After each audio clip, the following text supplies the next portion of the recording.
On se connecte au marché. Bon les amis, je refais une nouvelle vidéo par rapport au luxe. On a vu hier, les résultats d'LVMH sont vachement déçus. J'avoue que là, moi je m'y attendais pas. Alors j'en avais pas en portefeuille. Alors entre parenthèses, du coup j'avais pris un ETF luxe. Donc pour l'instant je l'ai gardé, le ETF luxe. J'avais pris une petite lichette, hein, pas grand chose. Mais c'est vrai que je m'attendais pas à des résultats aussi mauvais pour LVMH. Je m'étais dit que ça va continuer un peu dans la logique du T4, hein, qui avait été plutôt bon. Mais visiblement non, pas du tout, hein. Les Américains n'ont pas pu s'acheter que ça. Et c'est vrai que ça va vraiment poser problème dans les prochains mois, vu que là, vous savez, les taxes douanières de Trump n'étaient pas là, hein, au premier trimestre.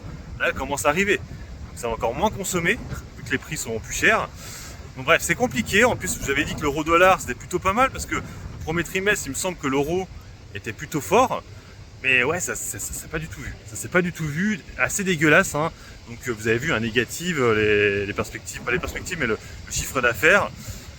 Et c'est vrai que là maintenant on va attendre maintenant Hermès et L'Oréal, et surtout Hermès.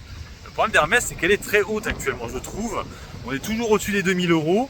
Et c'est vrai que là ça pourrait piquer, parce qu'en fait ce qui pourrait se passer sur Hermès, c'est qu'on ait un chiffre d'affaires qui soit en hausse, mais petite hausse. Vous voyez, habituellement on a été habitué à du double digit chez Hermès, 10% à chaque fois. Là, si on passe sous les 10%, je pense que le marché va commencer à prendre peur, parce qu'on est sur des PER qui sont très élevés sur Hermès. On est très haut sur le dossier, et là ça pourrait être le début de la fin, j'ai envie de vous dire, sur le luxe, et ça pourrait piquer, hein. Et il y a Ferrari aussi. Et en plus, là je le vois, je vous le mets là, alors bon, j'ai l'impression que c'est un espèce de truc un peu pour faire chier l'Europe et les États-Unis, plutôt les États-Unis. Mais là tu as des vidéos un peu virales qui te disent grosso modo que le luxe, c'est les Chinois principalement qui le font, et que en fait les bagues là, vous avez déjà dit, hein, les problèmes des fameux bagues, hein, Pinky bag ou je sais plus quoi, la Tingy bag, en fait des sacs imitation de sacs de grand luxe français, du coup Hermès et compagnie, qui sont beaucoup moins chers, mais qui sont quasiment d'aussi bonne qualité. Alors ils sont interdits en France, mais bon. Et en fait c'est ça qu'ils expliquent en gros. Ils expliquent que en gros même les sacs qui se disent faits en France ou faits aux États-Unis, je sais pas quoi, les 3/4 du temps ils sont faits en Asie. Et en fait en ce moment il y a vraiment un gros bad buzz sur le luxe, je trouve.